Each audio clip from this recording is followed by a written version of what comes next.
ঘটনাটি তার খালার চোখে পড়ে। তখন সে দিক বিদিক হয়ে ডাইনিং টেবিলের এখানে এসে ওই চাকু দিয়ে তার খালার পেটে আঘাত করে। শিলপাটা যেটা, সেটা পুঁতা এনে প্রথমে ছোট খালার মাথায় আঘাত করে, পরবর্তীতে বড় খালাকে আঘাত করে। আমরা সকলেই জানি যে গত 9 মে 2025 তারিখ মিরপুর থানাধীন এলাকার শেওড়াপাড়ার একটি জোড়া খুনের মতো নৃশংস হত্যাকাণ্ডের ঘটনা ঘটে। উক্ত ঘটনায় আপন দুই বোন মরিয়ম বেগম এবং সুপিয়া বেগম নামে আপন দুই বোন সে হত্যাকাণ্ডের শিকার হন। নিশ্চিত হই যে উক্ত ব্যক্তিটির নাম গোলাম রব্বানী খান তাজ।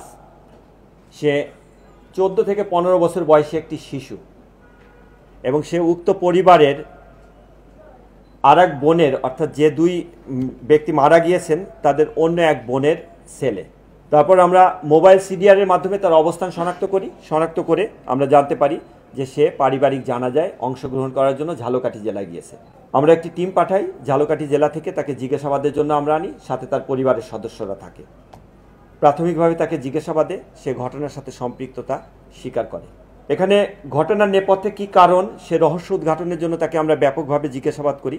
জিজ্ঞাসাবাদে সে জানায় যে মূলত সে একটি পুরনো বাইসাইকেল কেনার জন্য টাকা সংগ্রহের উদ্দেশ্যে সে তার খালার বাসায় আসে এবং সাইকেলের দাম 3000 টাকা। শুক্র, শনি, রবি 3 দিন স্কুল বন্ধ ছিল।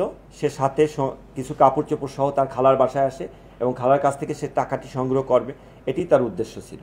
সে উদ্দেশ্যে খালার বাসায় এসে যখন প্রবেশ করার পর তার খালা, সে একা এসেছে না সঙ্গে তার মা এসেছে এটি জানতে চাইলে তার মা পরবর্তীতে আসবে মর্মে সে তার খালাকে অবহিত করে। সে তার খালার বাসায় যাওয়ার পর খালা যখন তাকে লেবুর শরবত দিয়ে আপ্যায়ন করার জন্য ডাইনিং টেবিলে চাকু দিয়ে লেবু কাটছিল এবং অন্য আরেক খালা আরেকটি রুমে হাঁড়ি পাতিল এগুলো ধোয়া মোছা করছিল, ঠিক এই মুহূর্তে সে তার খালার লিভিং রুমে ঢুকে সেখান থেকে খালার মানিব্যাগ থেকে টাকা চুরি করে।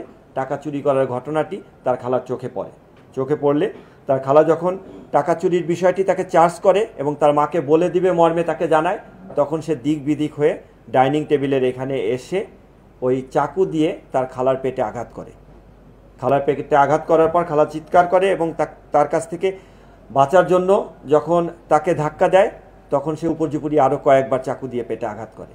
এক পর্যায়ে তার চিৎকারে তার আরেক খালা অন্য রুম থেকে আসলে সে যখন এই দৃশ্য দেখে তখন সে চাকু দিয়ে তার ওই খালার পেটেও আঘাত করে এবং রান্নাঘরে ঢুকে পুঁতা শিলপাটা যেটা, সেটা পুঁতা এনে প্রথমে ছোট খালার মাথায় আঘাত করে, পরবর্তীতে বড় খালাকে আঘাত করে এক পর্যায়ে কার্যক্রম সমাপ্ত করে সে ওয়াশরুমে গিয়ে তার কাপড় চোপড় এগুলো পরিবর্তন করে এবং সে নিজেকে পরিষ্কার করে ভিন্ন কাপড় পরে সে সেখান থেকে বের হয়ে আসে। একটি সিএনজি নেয়, সিএনজি নিয়ে এসে যাওয়ার পথে এর ভিতরে সে বাসাটা লক করে চাবি নিয়ে আসার পর যাওয়ার পথে সে চাবি এবং তার মাথার ক্যাপ ফেলে দেয়। তার বাড়ি শনির আকড়ার ওখানে একটি shopping mall, eastern shopping mall, সেটির 3 তলায় মসজিদের ওয়াশরুমে সে যায়, গিয়ে তার রক্ত মাখা কাপড় চোপড় সে ওইখান থেকে যেটা নিয়ে আসে সেটির ভেন্টিলেটর দিয়ে বাইরে ফেলে দেয়।